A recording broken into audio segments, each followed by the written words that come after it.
एक पुरुष, दूसरा प्रकृति।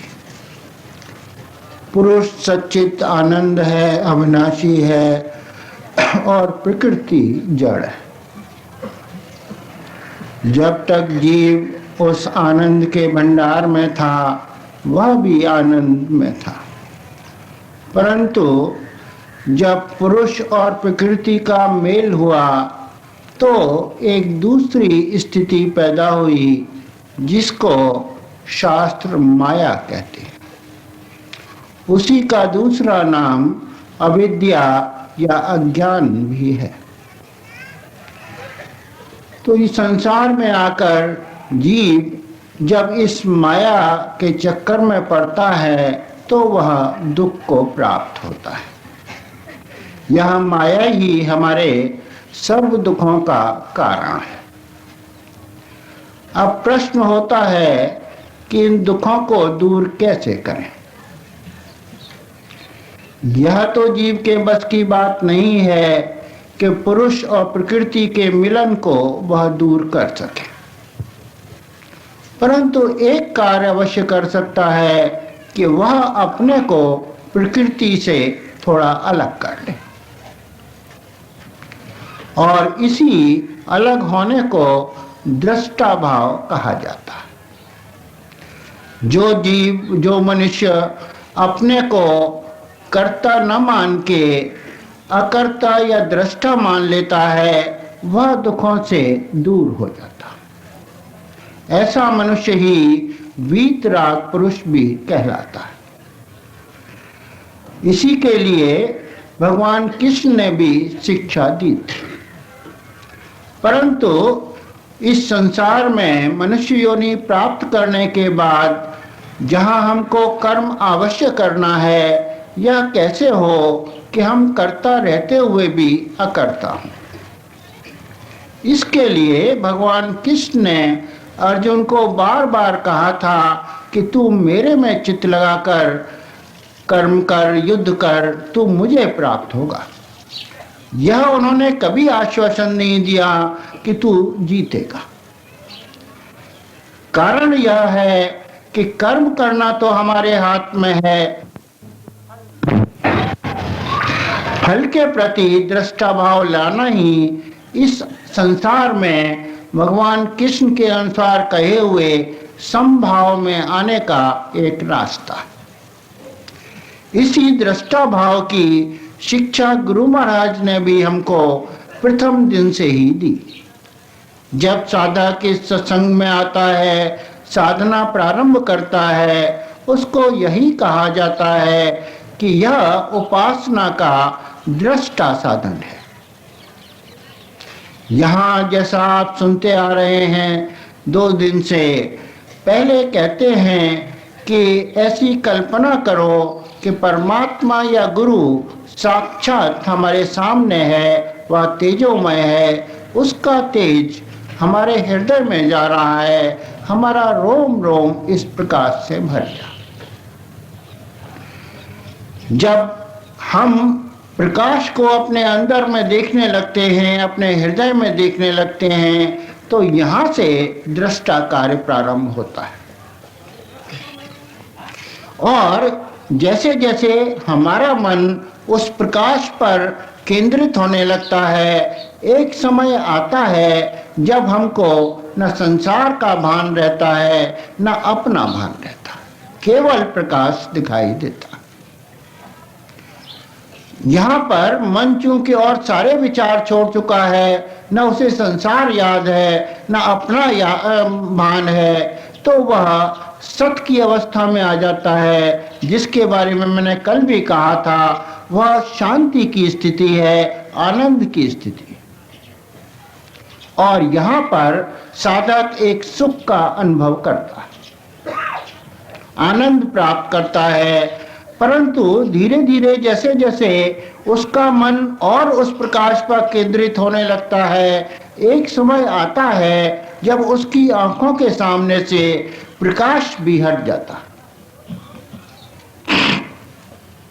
और इस समय साधक घबरा जाता है।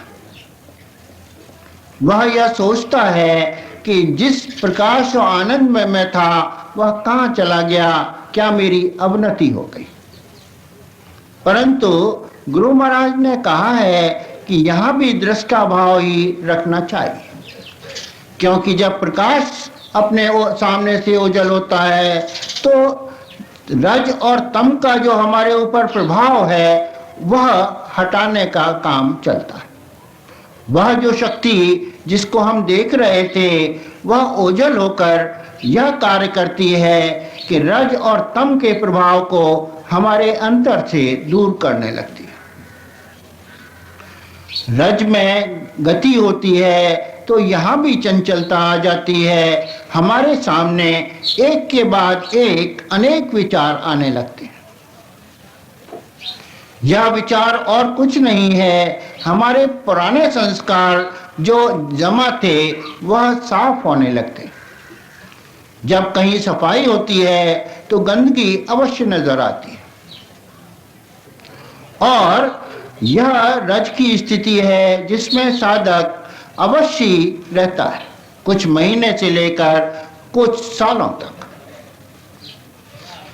जब तक यह सफाई पूरी नहीं हो जाएगी फिर वह शांति नहीं प्राप्त होती।